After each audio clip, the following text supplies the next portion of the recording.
उत्तरघात से दिलचस्प हुआ दिल्ली चुनाव। आप बीजेपी और कांग्रेस का सत्ता तक पहुंचना कितना कठिन? रिपोर्ट से समझिए समीकरण। दिल्ली विधानसभा चुनाव 2025 में आप भाजपा और कांग्रेस के बीच त्रिकोणीय मुकाबला है।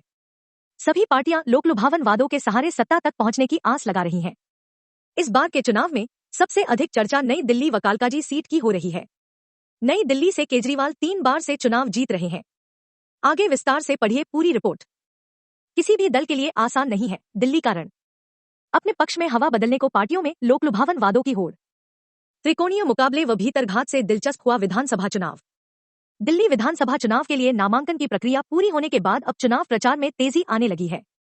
सभी पार्टियों के नेता अपने प्रत्याशियों के लिए चुनाव प्रचार कर रहे हैं। पिछले 2 विधानसभा चुनावों में आम आदमी पार्टी और भाजपा के बीच आमने सामने की लड़ाई थी, लेकिन इस बार त्रिकोणीय मुकाबला के आसार बन रहे हैं।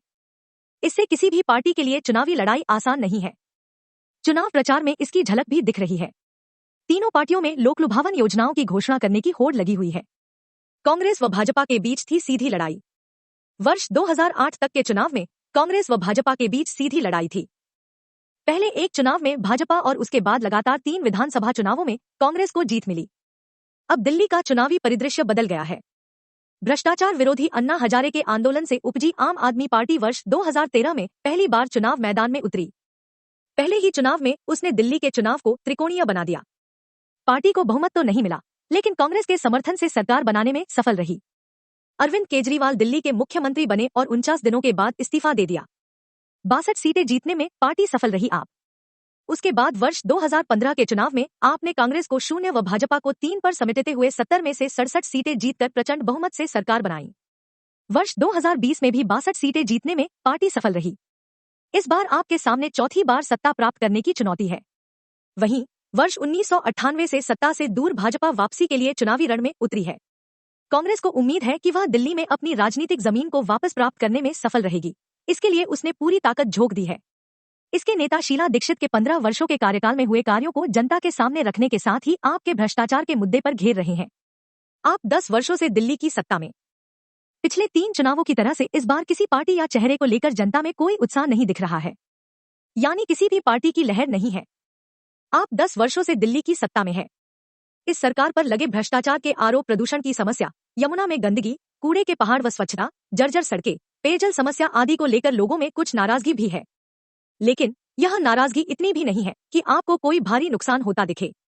अभी भी आप संयोजक अरविंद केजरीवाल की यहाँ के लोगों, विशेषकर गरीब व निम्न मध्य वर्ग में अच्छी पकड़ है। उन्हें भी सरकार व विधायकों के प्रति नाराजगी का आभास है। यही कारण है कि उन्होंने बड़ी संख्या में अपने विधायकों के टिकट काटे हैं। 20 नए चेहरों को आगे करके नाराजगी को कुछ कम करने की कोशिश की है। नई लोकलुभावन घोषणा कर रहे हैं सभी दल। इसके साथ ही महिलाओं को 2100 रुपए प्रति माह देने सहित विभिन्न वर्गों के लिए नई लोकलुभावन घोषणा कर रहे हैं। भ्रष्टाचार के आरोपों में आप सरकार के फंसने और दिल्ली की समस्याओं से लोगों में दिख रही नाराजगी में भाजपा अवसर तलाशने का प्रयास कर रही है। प्रधानमंत्री नरेंद्र मोदी सहित अन्य भाजपा नेता चुनावी मंच से इसे जोरदार तरीके से उठा रहे हैं। प्रधानमंत्री ने दिल्ली वासियों को विश्वस्तरीय दिल्ली बनाने का सपना दिखाते हुए समस्याओं के लिए आपको जिम्मेदार ठहराया है। आपको दिल्ली के लिए आपदा बताकर मतदाताओं को आप सरकार के विरोध में खड़ा करने का प्रयास कर रहे हैं। नेता दिल्ली के विकास में मोदी सरकार के काम को भी गिना रहे हैं। कई पुराने नेताओं के टिकट काट दिए। पिछले 2 चुनाव में लोकलुभावन वादों से बचने वाली भाजपा भी इस बार अपने 2 संकल्प पत्र में महिलाओं को प्रति माह 2500 रुपए देने सहित बुजुर्गों, युवाओं, ऑटो चालकों के लिए घोषणा कर उन्हें अपने साथ जोड़ने का प्रयास कर रही है। दिल्ली की सत्ता तक पहुंचने के लिए भाजपा ने भी अपने 2 विधायकों सहित कई पुराने नेताओं के टिकट काट दिए हैं। कांग्रेस व आप छोड़कर भाजपा में शामिल होने वाले कई नेताओं को चुनाव मैदान में उतारा गया है। इससे कई स्थानों पर कार्यकर्ताओं में आक्रोश भी है।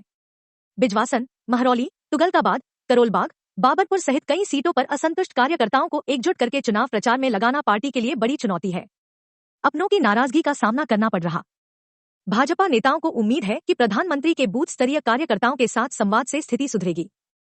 भाजपा के साथ ही आपको भी अपनों की नाराजगी का सामना करना पड़ रहा है। यही कारण है कि नामांकन की प्रक्रिया शुरू होने पर आपने नरेला और हरिंदर में उसे टिकट बदलना पड़ा। टिकट से वंचित रह गए कई विधायक भी नाराज हैं। उनसे भी पार्टी के प्रत्याशी को नुकसान की आशंका है। हरिंगर, नरेला, जनकपुरी, पालम, लक्ष्मी नगर, कस्तूरबा नगर, किराड़ी सहित कई सीटों पर अपनों से नुकसान की आशंका है। इन दोनों पार्टियों की तुलना में कांग्रेस की स्थिति ठीक है। पार्टी के नेताओं का कहना है कि कार्यकर्ता एकजुट होकर अपनी राजनीतिक प्रतिष्ठा को वापस पाने का प्रयास कर रहे हैं। ये है हॉट सीटें। कांग्रेस ने नई दिल्ली, कालकाजी, जंगपुरा, बादली, कस्तूरबा नगर, ओखला, मालवीय नगर, उत्तम नगर सहित कई सीटों पर मजबूत प्रत्याशी उतारकर दोनों पार्टियों को कड़ी चुनौती पेश की है। कांग्रेस ने भी महिलाओं को प्रति माह 2,500 रुपए सहित अलग अलग वर्गों के लिए कई घोषणाएं की है। सभी पार्टियां लोकलुभावन वादों के सहारे सत्ता तक पहुंचने की आस लगा रही हैं। इस बार के चुनाव में सबसे अधिक चर्चा नई दिल्ली व कालकाजी सीट की हो रही है। नई दिल्ली से केजरीवाल 3 बार से चुनाव जीत रहे हैं। भाजपा ने पूर्व सांसद प्रवेश वर्मा और कांग्रेस ने पूर्व सांसद संदीप दीक्षित को उतारकर उनके सामने कड़ी चुनौती पेश कर दी है।